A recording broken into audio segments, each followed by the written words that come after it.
So how you say your first name? My name is Till. Till? Till, right. Till. All right. And are you you're one of the creators of? Yeah, I'm one of the creators of DungeonFog. I was basically the guy who came up with the idea. Um, and my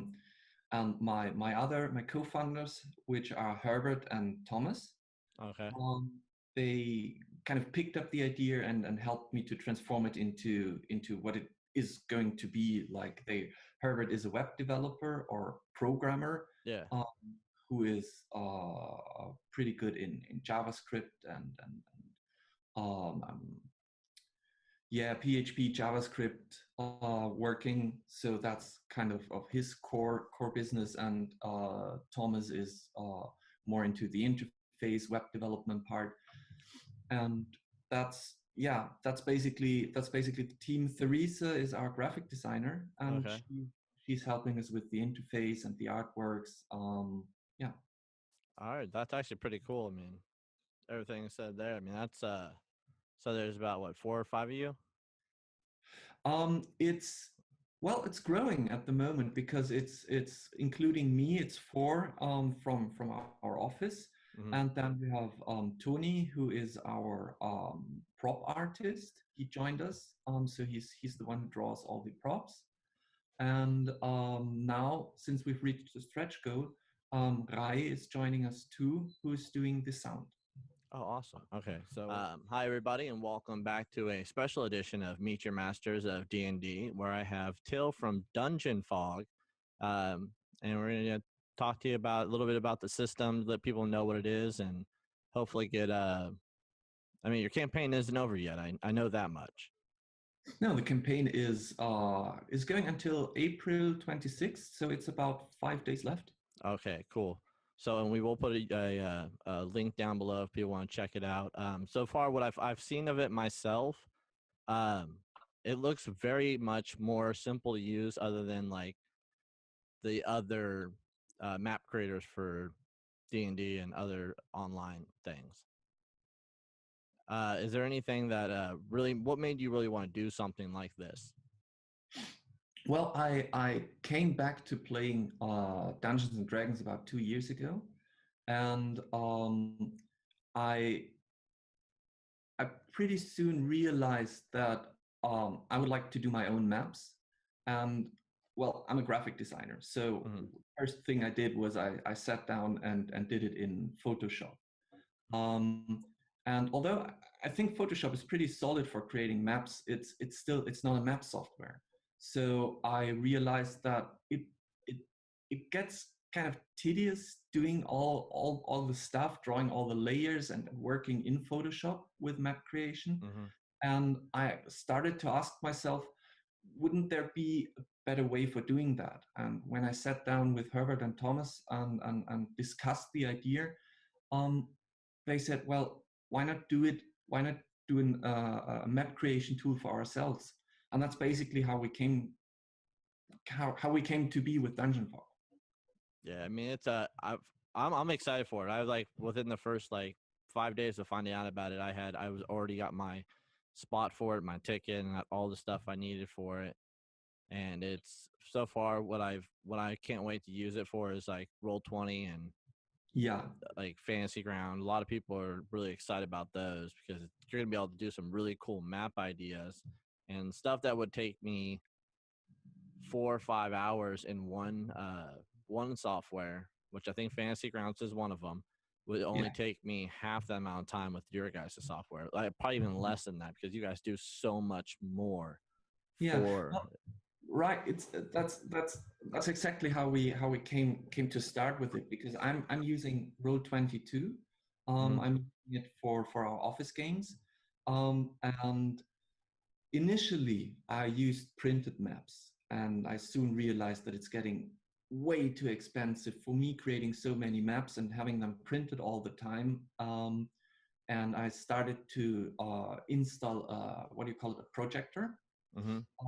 That's projecting down the map from the ceiling onto the table, because that gets a lot cheaper soon. Hi. Sorry. No, don't Yeah. mind. Say hi, Luke. There we go. Say hi. Okay. Yeah, my little boy. And okay, you want to sit in the rest of this? Okay. So Sure. he is his own little entity. Hi, how are you? Say hi. Hi. I'm fine. How are you? Yay! That's great. Okay. Mommy. He's one of a kind. Yeah, great. How old is he? He just turned over 2. Oh, that's great. So That's great. he'll be 2.5 in June. Okay, in June. So he's a very My daughter gets 6 in June. 6 in June. Well, I'm a June birthday. He's in January. Okay. He'll be 2.5 in June. Sorry. Okay, 2.5 in June. Yeah, right. Yeah. Sorry, didn't get that. Where were we? Right. Yeah, Roll20. Yeah, right. So I started to use Roll20 to project my maps onto the table, and I installed Fantasy Grounds, but it wasn't naturally appealing to me. I wasn't totally into Fantasy Grounds right from the start. So I stick with Roll20 for a long time. And runs out here really fast. And oh, go ahead and lock the top door. All right. The top lock? Do the top lock. He won't be able to get in. All right. All right. Sorry about that. So you project your games onto your. You're right. And so I tried to draw my maps in Roll20, which is it's a great virtual game table, and I love using it. But it's to my appeal not viable of creating maps quickly. And we did another project for another client where we had to provide the HTML framework to draw posters. And so we already had the like the experience and the capability to work with Canvas and JSON. And so we said, well, why not use that? And when to be honest, when Herbert did the initial prototype, I was like, because nice. It's a difference between having an idea and telling it to your friends and they say, yeah, sure, we can do that, and then sit down and draw the first map with just a few clicks, and you realize, Jesus, this is fast. This is incredibly fast to do a map. And when we then started to discuss the features of it, we realized, well, why stop at drawing maps? Because since we identify each object that we draw, because our idea was, well, let's identify rooms as objects, and every prop that you place in that room, let's understand that as part of that object. It was merely a question of how do we handle the programming part, and we got into the discussion about that, and at some point someone said, well, we know every room as an object. What can we do with that? And since for my game preparations, there are 2 big chunks. The first chunk is always the map drawing, and the second chunk is describing the maps or creating your campaign or getting your campaign notes done. So I'm always late on game preparations. You're not the only one, trust me. I've been there multiple times. And it's often like 2 days before the game session when I realize, oh Jesus, I have to do the maps, I have to do the game preparations, and then it's always a rush against the clock to finish that on time. And someone said, well, we know each room object, so why not use that to create the map? To describe the map. And that was like when the second column of DungeonFog became a concept, and we said, well, we can use the map and we can draw the information out of the map and convert it into a textual version of it. And so by drawing your map, you could easily write your game master notes automatically. Oh yeah, definitely. Yeah, and I like that idea a lot. And I think it there was a shift, like a transformation from being just a map tool for just like another drawing tool for maps. Uh-huh. Yeah. Yeah, no, I was great. Sorry. Into something which is more of an assistant for your game preparations, where you say, okay, you sit down, you use DungeonFog, you can prepare your maps, you can prepare your game notes, and the playing part where you want to play on the maps is, I mean, again, there is Fantasy Grounds and there is Roll20, and due to their strength that they have in that area of expertise, I think we are far beyond them for now. It will take us a few, hopefully months, probably years, to catch up to that level of expertise.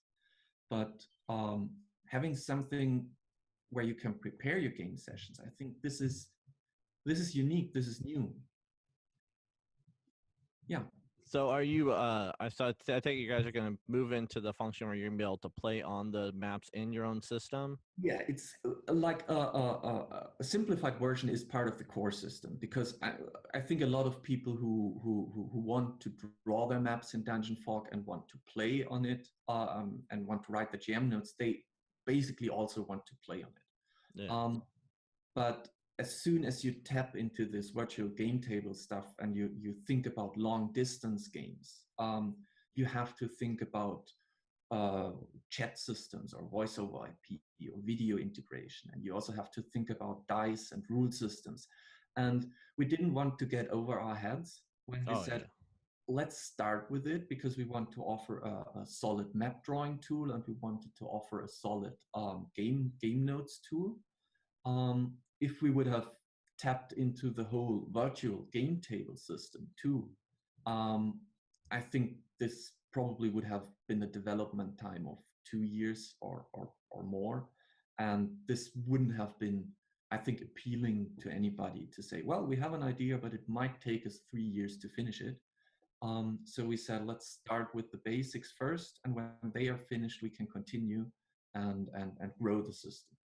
See, that's actually really good, because there's a lot of systems out there, a lot of map building stuff. They're like, hey, we have this, but we also have this. And they don't really focus on one thing or the other. They kind of just like throw things out here and there. Yeah. So like, I like to see the fact that I literally watched your campaign video, the Kickstarter campaign video, and that really just pulled me in, because I was like, that is awesome, because I've DM'd for a while, and it was really hard to, when you do a campaign like I was doing, like, it just, everything's rolled up automatically. Everything has to be 100% random. So being able to make maps on the fly while your players are talking out a conversation would be awesome. But every time I looked for one, it was like, you have to draw here, and then you have to fill it in with a spray can. And it always went over to the side. And you're like, oh, really? Come on. But no, seeing this, it looks really cool, and I can't wait to get my hands on it, honestly. So basically, since we're kind of right now, we're kind of focusing on games where you most likely be sitting all on one table. Mm-hmm. And you will have the opportunity to use your maps like on a TV screen or on a computer screen, or if you're doing it like we do with a projector down on the table or whatsoever. And as a game master, you can hide and reveal rooms, and you can it's part of the thing that we haven't completely defined yet how it's going to be.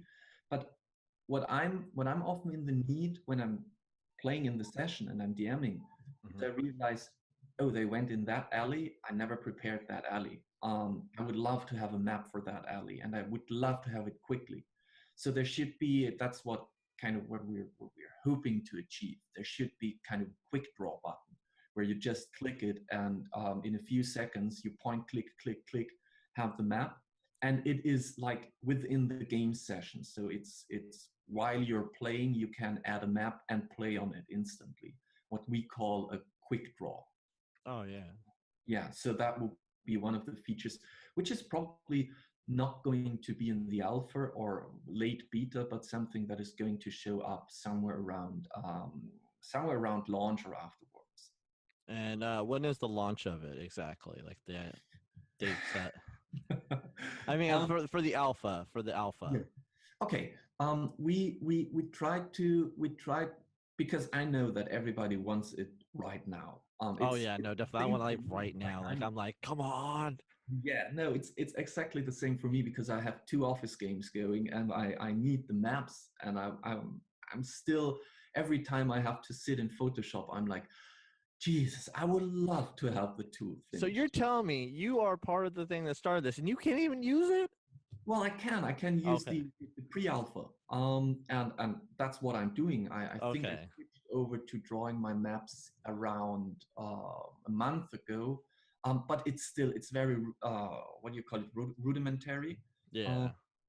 So I've been sitting in all the meetings and I've been scribbling down all the features that we are going to do, and some of them are getting implemented right now. But it's a difference of knowing what it can do in future and having the pre-alpha where you just point and click a few things and add a few props and you think, man, I would love to have it finished. So we split it into several like development steps where we said, okay, I think one of the core things that has to be finished before we touch anything else is the editor.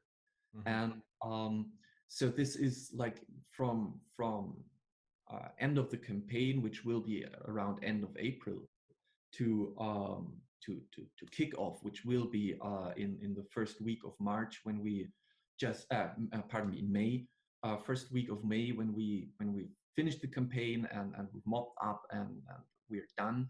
Then we will sit down and we will work, I think we said 3 months, completely focused only on the editor.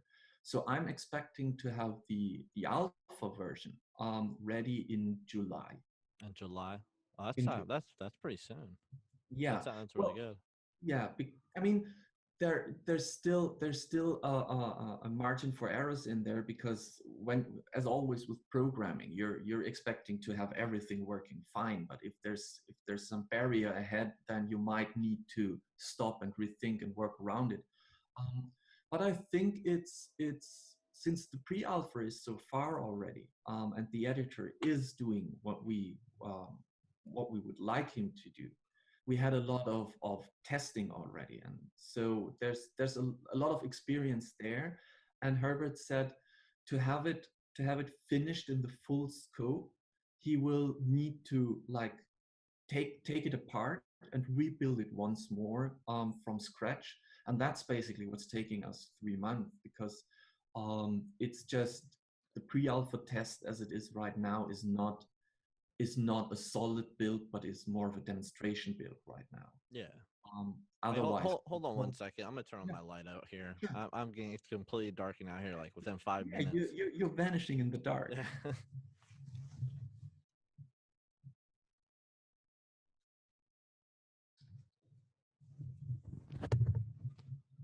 There you are.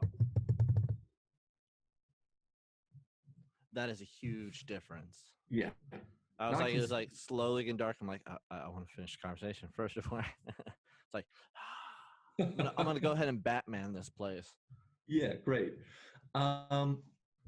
Yeah, so July, basically alpha is planned for July, and I hope no one is going to hunt us with forks and torches, forks and torches if it's August. But yeah.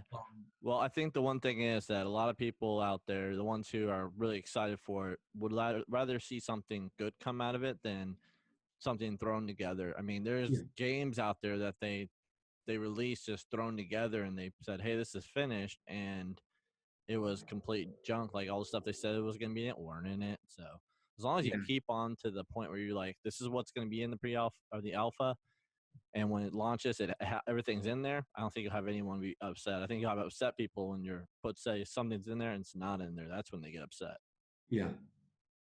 Yeah, exactly. So that's the core thing. What we need to focus on is first is the editor, and second is going to be the GM notes. And I'm hoping to have the GM notes finished around October. So that will be the point where we switch from alpha to beta, because then you can test the editor in correlation with the GM nodes, and you can draw a map and convert it into nodes. And then during beta, we are going to implement the platform, which is like the third column. It's the place where you can share your maps and where you can take on maps that others have created. This is like, from a tester's point of view, this is not really the most important part, because then you can already draw the maps, you can already write your GM notes. That's perfectly fine. And then all you need to do is you need to have a proper platform for sharing and exchanging. So we're expecting that to be finished around December to February. And that will be the point, pardon me. No, you're fine. That will be the point where you then where we then launch, where we call it the final launch, when we switch from beta to public version. Awesome. So I heard you were so do you DM your games? Yes.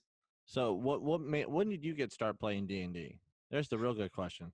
That's a really good question. Okay. I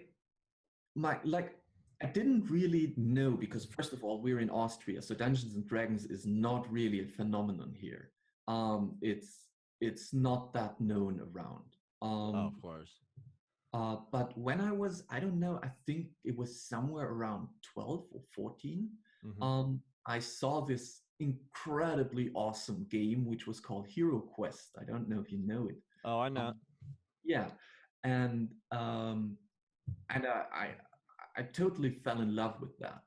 And I've played it for probably half a year, because then all my friends abandoned me and said, no, we're done. We don't want to play that with you anymore. You're always killing us.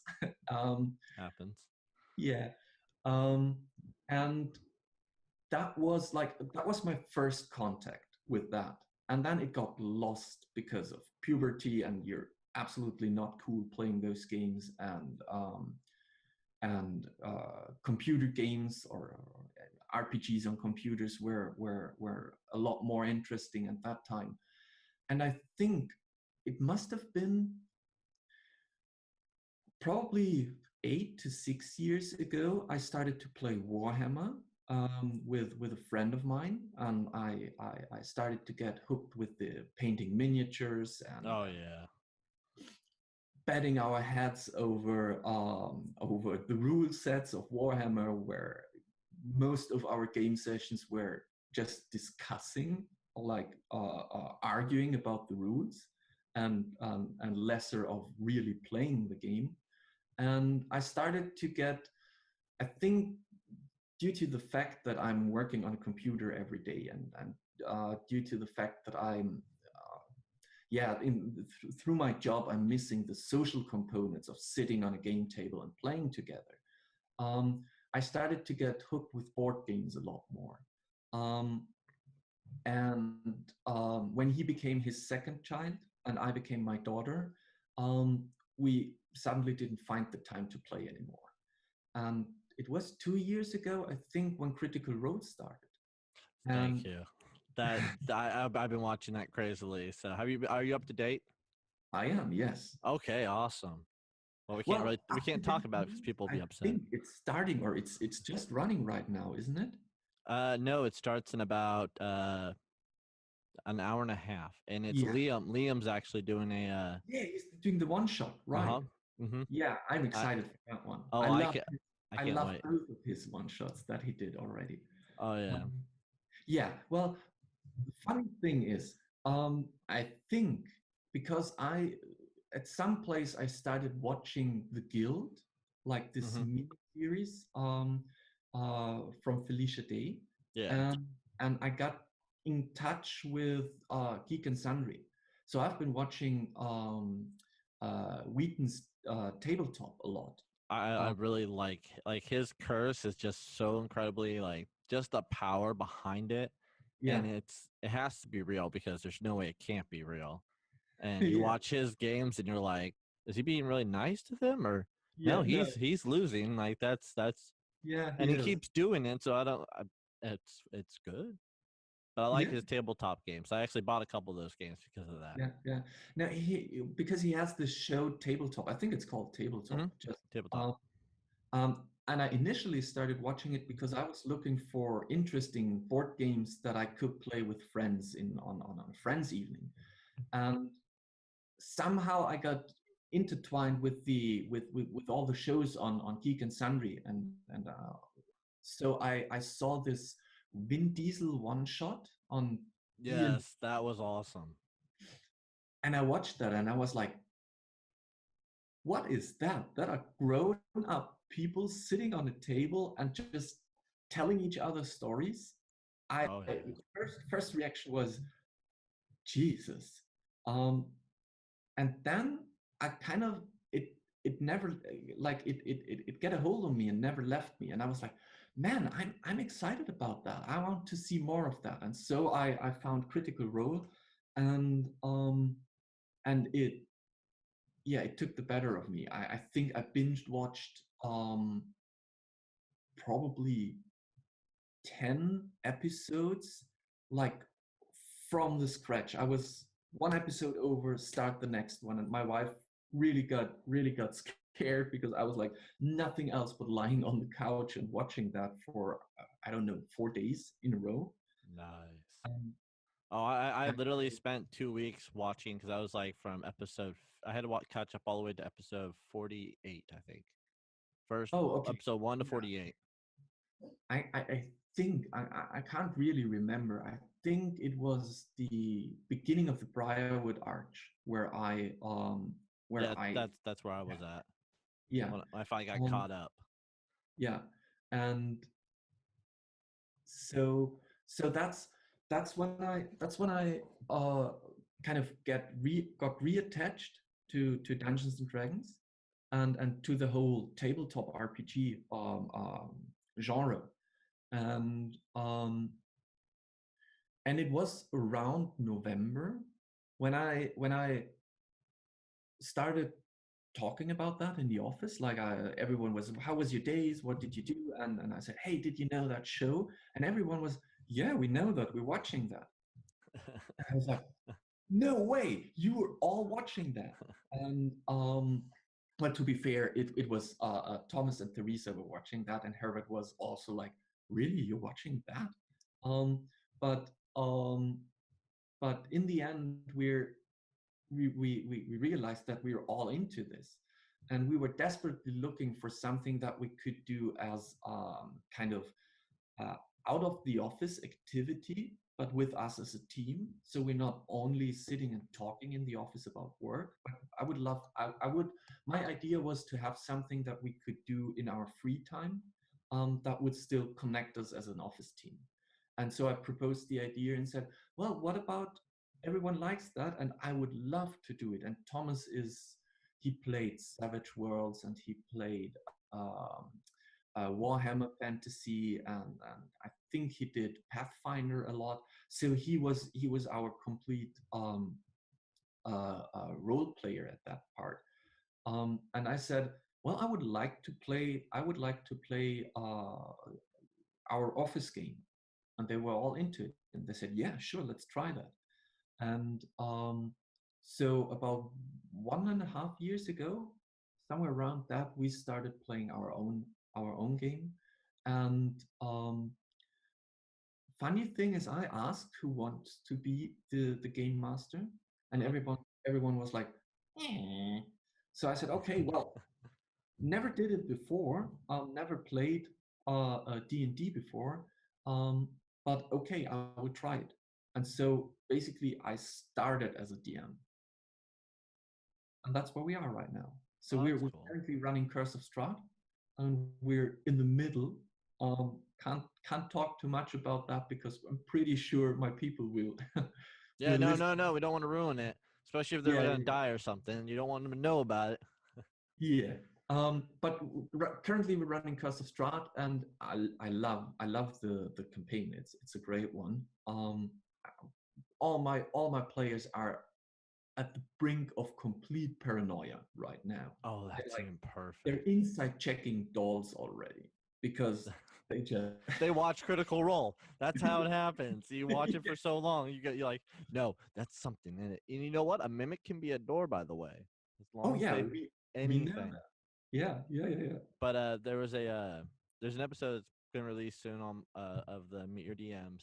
It's either the next one or the one after that, where the one of the players or the DM, he actually has a mimic named Phil, and it Okay. has a British accent, and it has it basically it's a little bit more sentient than the rest. It knows common. So if you feed it stuff, it'll give information or it might give you something. And all of him and his friends' campaigns, all the ones they run, somewhere there is a mimic named Phil. That's awesome. That's a And great idea. oh, it's so great because he's like, yeah, Yeah. no, someone just mimic named Phil. You feed him, he'll give you stuff. I was like, Yeah, that's that's a awesome. good. I like that a lot. So I take it Um, you run the modules. um, well, I, I, I now we're running a module because when I started, I was like over and enthusiastic on everything. So I was like, okay, we're doing an office campaign. So first I'm gonna create a world, and I soon realized, whew, okay, creating a world is a lot more work than Oh I expected. First of all, and I felt I felt too fresh for it because I think you need to have a good and clear understanding of how D&D works, how the rule sets works, how the environment works to really create a world that is appealing to your players. So I was sitting down and I was drawing the first landscape and adding a forest here and a mountain here and a tower there, and I realized, well, it's not really just it's just a setup thing that isn't really it didn't feel right for me. So I said, okay, before I start pushing my people into a world that is probably shit, um, let's start with a preset campaign, just for me to learn how is Wizard of the Coast doing it, how do yeah. their world look like, how do they set up the environment. And that's the reason why we went into Curse of Strahd. And I don't know why. I mean, probably it's again, it's everything first times for me. So we're for 1.5 years we're still in in Barovia. My people are investigating everything and looking around every corner. So we're not really, I think by the end of this year, we might have finished the campaign, but I don't know. So it wasn't intended to take that long. I expected to be over about 6 months in. Um, but they're still in there, so why not? So let's have them there, which leaves me a lot more time to build my own world and finish that. And Oh once yeah. they are done, and they will be out of Barovia, um, then they're going to explore my own creation, my own world. Oh nice. So how long are your sessions when you guys play? Oh well, that's Like per each session, like if you were to yeah. break it down average. Um, uh, Average would be 6 hours probably, but we have the longest session has been 13 hours. Wow. Yeah, we were like, what? Wait, we've just played 13 hours, and it was like, and we were completely wasted afterwards because it was so intense, but no one wanted to stop, and It we, happens. we just went on and on. and it was amazing. I for me, I like longer sessions better than shorter sessions. Oh yeah. But I think that's too much. So I think somewhere around 4 to 6 hours would be the optimum. Oh, awesome. So, I see the time. So it's getting pretty late here, and all the fun stuff. I guess it's early there. I guess right there. Yes, it is. It's 3 o'clock in the morning. Okay, it's 9 o'clock here. But so when what idea did you get from? Did you take any ideas from Critical Role and those other kind of sources to kind of Yes. like do your Uh, campaign? well, first thing is watching Critical Role is so helpful in learning the rules, because I think a lot of my ruling is of um, of remembering the same situation in Critical Role. So I think I might accidentally adapt it to some rules that Matthew Mercer is playing, because I just, in the reflex, I remember, oh wait, that was in, I remember that he had this situation. So let's do it like that way. We adapted a few of the homebrew rules from Critical Role, Mm-hmm. like the resurrection thing, because yeah. I like that better. It's just it's fitting my story. It's fine for me. And what else? Let me think. No, I think that's the biggest adaptation for me. What I did for homebrewing was I invented, for not really invented, I kind of, as you're doing it, I searched the web for flaws, additional flaws that affect your gameplay. So you have traits and flaws. I put a trait and flaw system on each character, where he can roll 3 times a d20 and decide he gets three traits. Like it's an intertwined trait and flaw. Mm-hmm. So, for example, the one is cat lady, and that says that whenever you're talking to someone of the opposed sex, you have disadvantage on all social activities, because you just can't cope with, with the opposite sex. But on the other hand, you have advantage on animal handling checks, like Oh, something yeah, like that's a plus. I mean, who needs to talk to people? You just want to pet a cat. that. Yeah. So right. So that's something that we did for our game. I came up with a feats and flaw system where they roll, and everyone has kind of this feat and flaw thing. Mm-hmm. Um, but from Critical Role itself, I think the resurrection thing was the only thing that I really adapted. I Now, can't do come you up with do anything you else. do the critical fails chart, or you just do No, the I don't do. flare? I don't do the critical fails chart.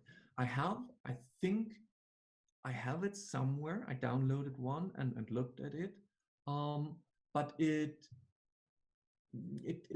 didn't spring on me, like, right, it didn't jump on me, and so I was like, no, let's keep that. Let's test that later, maybe.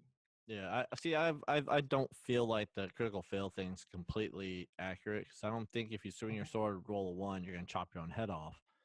That's Yeah, realistically not possible.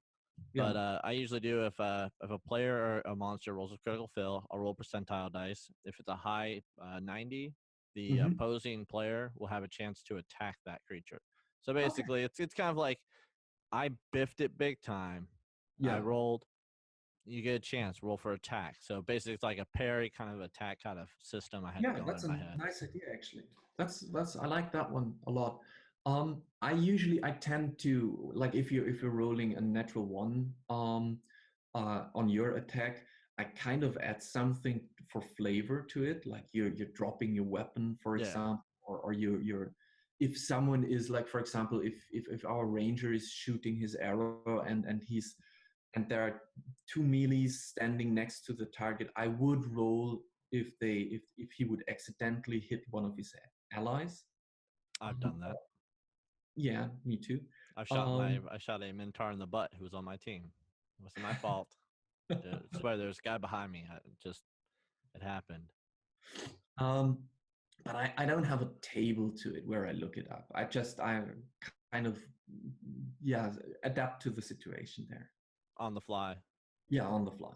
Okay, yeah, that's I think it's one thing about the rules of D&D and a lot of people don't understand is the DM rules are just a guideline. That's all they Yeah, are. They said, "Hey, this is what we think you should do, but go ahead and and do it yourself. I yeah, mean, I think there's a paragraph in there. there is. It's toward the On page bottom. 1, it says, just forget everything and do it as you like. Just make it a good feeling for everybody. Yeah. And Yeah. there's also one that says schedule someone to bring snacks so you have food to eat while you play. There's actually a paragraph that says that, and Yeah. I think it was like And greatest it thing makes ever. complete sense. Bugs. Bugs. Oh yeah, it Okay. is. It's bugs everywhere out here right now. It's April. Yeah, April. Yeah. Sucks. But so when so we went over the dungeon fog, and you're saying probably most likely in July you might have the alpha ready. Yeah, that's what we're working on. I think we need to set goals for ourselves just so that we have something that we are working towards. So I'm we are working hard to have it in July because I think that will make everybody happy. Awesome. And then you guys are you're gonna constantly do the updates as you get closer to the release, right? Or Right, exactly. I mean, there's going to be like we're expecting to have updates once a month. Not sure how that will play out in reality, mhm. but there's going to be at least two big updates, which is going to be the alpha, and then within the alpha, there's going to be one major update for the alpha second wave because we tried to do it like we're trying to bring more people in step by step so that we don't have everyone in at the first day because that might crash the system and we don't know what's coming there. So Oh yeah. doing that step by step rollout. And there's going to be a first wave alpha, which should be July, and a second wave alpha, which should be August to September. Hmm. So there's going to be an update. And then the next update will then be from alpha to beta when we have the GM nodes ready, which Okay. is expected to be somewhere around October, probably November. Oh, awesome. Yeah. So we got which I'd definitely like to have you back on to when you get closer to the alpha to see what improvements or anything that you guys have done and talk about your guys' game. And hopefully you guys get a little further into the campaign Yeah. and maybe BS about some Critical Role because that's always good times. But so the Kickstarter is 5 days about to be. It's going to be ending on April 26th. I April think, 20 April 26th. yeah. Sounds about right. Pardon me? I said, I think that sounds about right. Yeah. No, don't know the time. I think it's going to be early. So April 25th, I think is good to keep in mind. It's going to end next week on Tuesday. Basically, Next week on Tuesday. Okay. yeah. So everyone out there, if you want to check out them, I'll put a link in below. And then also, if you want to subscribe to them, or not, they have DungeonFog on YouTube, and they have their Twitter at DungeonFog. Yeah, and YouTube is the same. Awesome. Yeah. You can see all their demo videos, which I watch every single one of those demo videos because I was that excited for it. And I was like, okay, I gotta know this stuff when I talk to them. But I also was watching because I'm like, this is just cool, and just completely zoning out for like half an hour. I'm like, oh, oops, what was okay? Then run back to the beginning, Yeah. watched them all again. I hope that we're bringing this week, hopefully, a video on the sound system. Nice. I've asked Rai to do one so that we can showcase that a bit more in depth. But not can't promise it yet because it's pretty much work for getting the campaign over. And I don't know yet if Rye will finish it in time. If not, it's going to be after the campaign. So it's going to be in the next 14 days. There's going to be a video on the sound system so that you get a better understanding on how this dynamically generated soundscapes work. Oh, that's awesome. See, I was kind of wondering about that because I use Sirenscape to do all my Yeah. audio. Now you see, just to be quick on that, because I think this is an insane idea. Since we Rai picked up on our idea with the GM notes, he said, "Well, wait, you know every object in a room, you can identify that. Um, why not create a soundscape out of objects?" And I said, "Well, yeah, sounds great, but I'm no sound engineer. I don't know how to do that." And he says, "Well, I'm a composer. I write my master thesis on that, so I know how to do that." And Really? what he's adding up to our system is whenever you place a prop in a room and the prop would naturally emit sound, um, uh, he's having a sound file ready for that. And if you build a room, and you add, let's say, a sink and a fireplace and probably a wheelchair. No, what do you call this? Rocking chair? Rocking chair, right? Thank you. Um, and you add those to the room, we know that these objects are in the room. So Rai is taking every of those objects, and since they are emitting sound, he creates a soundscape out of those objects, and he has, it's part of his thesis that he wrote. He has an algorithm where he can align those sound objects to be of the equal noise level. Yeah. So whenever you enter or when you draw a room, you're not just drawing the room. You're also drawing the DM notes. You're writing the DM notes, and you're creating an ambient soundscape for this room. Oh, that's awesome. See, now Yeah, that's just by adding that right props. there. That's just Yeah, mind blowing because I know, and that's that's so insane. And that's what his part is, because that's where he's experienced in as a composer. So basically, because I'm using Soundscape too, and I always forget to switch tracks. So my people always are in a combat where you still have the temple music, or they're in a temple and have the combat music, or I have beautiful rain prepared and I forget to add it. oh Um, yeah. and we can play those sounds as soon as the room is revealed. So you reveal the room and we switch to the sound. We play the ambient sound, or you add a music to a room. As soon as you reveal the room, it starts playing. Oh, that's Um, cool.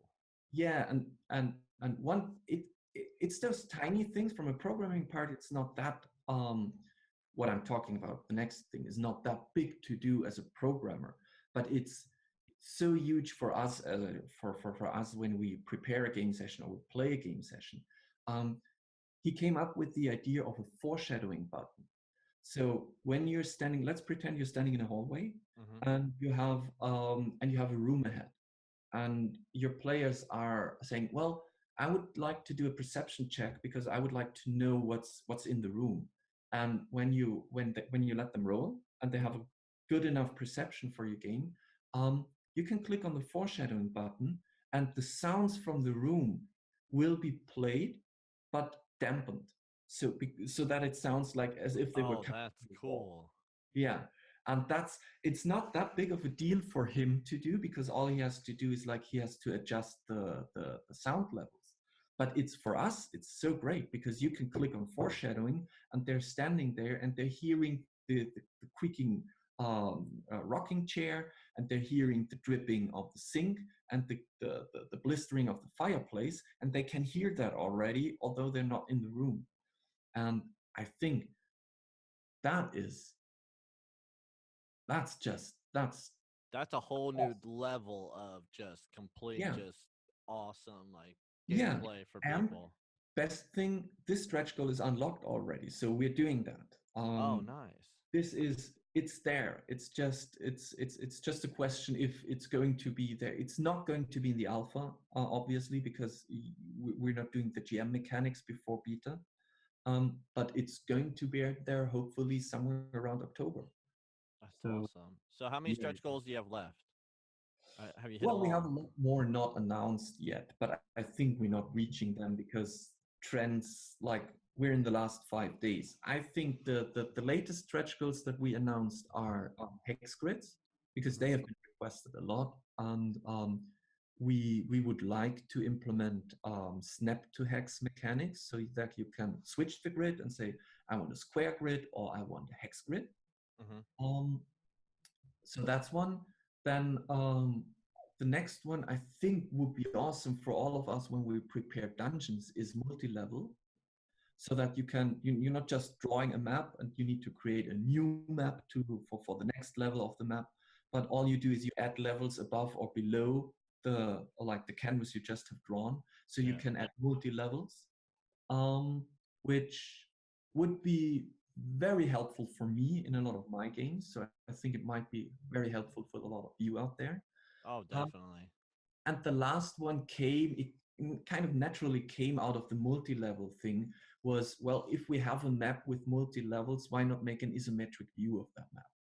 So the next stretch goal will be to render maps that have multi-levels into an isometric view of that map, where you can like shift the planes a bit Oh, and try to see them different yeah, sides. so that you can have an isometric view of your whole dungeon. Oh, that'd be cool. Yeah, But hey, that's it. Till you guys get that goal, and I hope you do because honestly, I'd love to see all this stuff happen because yeah, me too. there's I mean, so much cool stuff that you guys have done just so far, and I it's can't wait to get my hands on it. uh, I'm it's absolutely the same for me. I can't wait to get my hands on it because it's exactly what I've dreamed of, having to prepare my game sessions, and it's such a relief, and I'm so proud that a lot of people think that they could use it too. So thank you for that. No, no And problem. Thank you. and I can't wait to have it released. So those are going to be very exciting and very cool months ahead. So I'm looking forward to July when we release the alpha, and then to October when we're going into beta and things are starting to play out. Um, that's cool.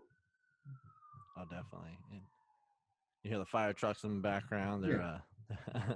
It's awesome. Oh, they're gone. All right, cool.